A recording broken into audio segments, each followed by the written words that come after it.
trying to tell myself I know better than to feel a kind of way, and actually not feeling a kind of way are two different things. We just had a really interesting conversation about telling your kid to stop.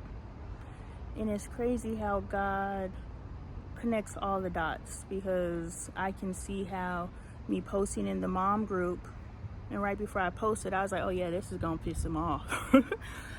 But I posted it anyway because I wasn't going to post it because I knew I don't want to piss people off. Like, I want you to like me. I wasn't going to post it because in my mind, it's hustling backwards to put something out there that potentially people will disagree with. I don't want to intentionally do this. I'm not out here intentionally inciting anything, but I got questions and I got philosophies that I hold dear. There are certain attributes to manhood that I align, that I want my sons.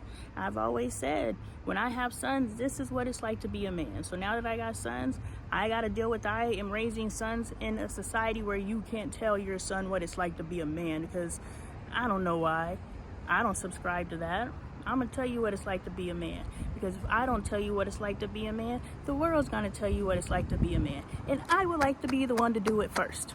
I was about to tell those who feel the way you feel, you continue to feel the way you feel, but don't continue to feel that way. It's an error in thinking. Stop thinking that way. I don't care how offensive and whatever you get. After you get over yourself, there's not a man around to tell you that being a man is a pride point. But you need to know that being a woman is a pride point, right? And so know that for your son, even though you don't know what it's like to be a man, and this is raising a son outside of a man, or a man could be there and you still raise him by yourself. Anyway, get this information because we're raising the next generation. And you want to make sure that there's certain parts of their development that is linked to their manhood. It's imperative. Because when nothing else matters, being a man does. And when you align those things with their manhood, they will not just be so willy-nilly with it, right? So anger expression, yes, you're allowed to express anger, but expressing it this particular way, it's not what we doing. And I'm gonna link that to your manhood, so you know when you are not doing it, you are not acting like the man that you know that you are. You don't act like this. But if you don't tie your son's manhood into his actions, you left your son open to assign his own manhood. And the first thing that they're going to assign their manhood to is to be physically violent. And then to go and cast their legacy willy-nilly to anybody that'll open their legs to them. Their manhood is to provide and be a workhorse, a loveless ATM machine, an unloved ATM machine, an unlovable ATM machine. They all exist, and they're all assigned to the manhood, because if these men want to be the best men they can be, they're going to become the best ATM they can be. They're going to become the best breeder they can be. They're going to become the best whatever it is that they assign to their manhood, because I'm just going to let his emotions develop and help him walk himself through it. Don't do that no more, sis. Do that with the happiness. Oh yeah, be as happy as you want to be. Happy, happy, happy, be happy every fucking where. You just be fucking happy.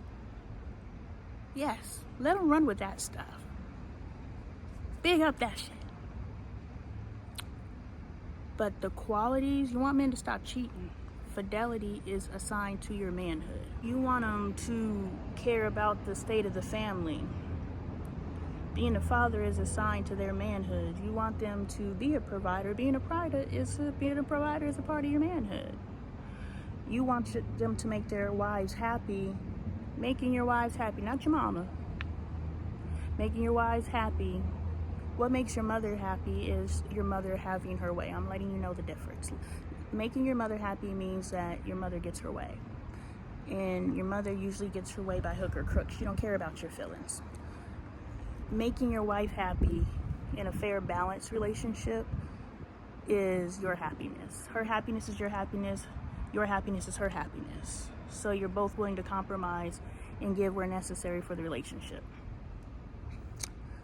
So we just need to become more intentional with raising these boys, because Let's Make a Slave, I believe, says if we render the mom incapable of raising her young, we cripple the race. Look at the race. And now tell me you're raising your sons.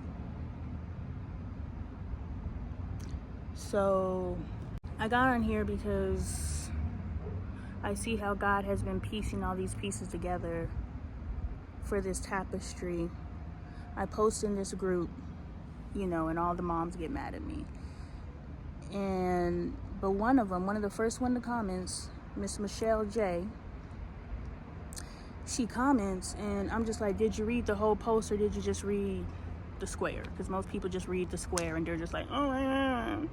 I asked, how do you teach your son men aren't supposed to cry? And I knew that was inflammatory, and then it went on to speak. I'm asking time and place. How do you teach your son sometimes you cry and sometimes you don't? And I choose to link it into their manhood because I want them to know you're going to be solid. And when it's time not to be solid, it's okay. But otherwise, you out here just crying because you don't get your way. Some of y'all letting your kids cry because they don't get their way are out here tearing this world up, waiting for a reason to tear stuff up. People are waiting for Trump to become president so they can continue tearing stuff up. They use Trump as the excuse to rage out, like they wanted to rage out this whole time, but now they got an excuse.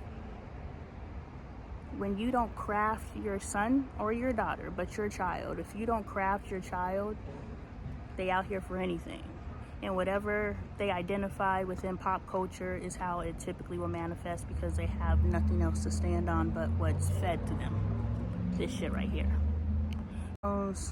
Hopped on there and asked her if she read the whole thing, and she said yes, and I still stand on what I said. And I was like, that's fine. It's not an issue of you standing where you said that you stood. I just want to make sure I'm having a conversation with someone who actually has all the information. So if you have all the information, now we can have this conversation, because I'm here looking for advice. I'm not out here saying that what I'm doing is right. I'm here in a room full of 6,000 black moms asking, how do I teach this? Because this is something that's important to me, but I don't want to teach it in a toxic way. And for so many women to come in there and say, don't do it, don't do it, don't do it. Do you understand that they still have sons and they still have children, but they still have sons after they don't do it, that's still gonna have to figure out their manhood for themselves, because their mothers never taught them about it. And their daddies probably never taught them about it either. Or through a demonstration, a man abandons his family. A man allows his wife to do everything. A man, insert here. What you demonstrate in your absence is just as important of what you demonstrate in your presence. And in your silence, you're not demonstrating anything except for your actions. They don't even see, the beautiful thing about contradictory parents. The beautiful thing about contradictory parents is they move one way, but they actually teach the right way. Whether they're given the disclaimer, be better than me, or they're just like, they don't know they're a contradiction.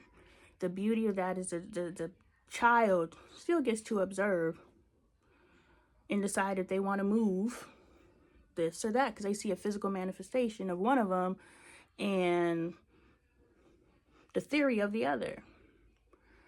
And if they're lucky enough, they get to hang out with friends. That's why when you keep your friends away from other people, this is why they want us to stay isolated. There's a multitude of reasons why they want us to stay isolated. But I'm going to go live.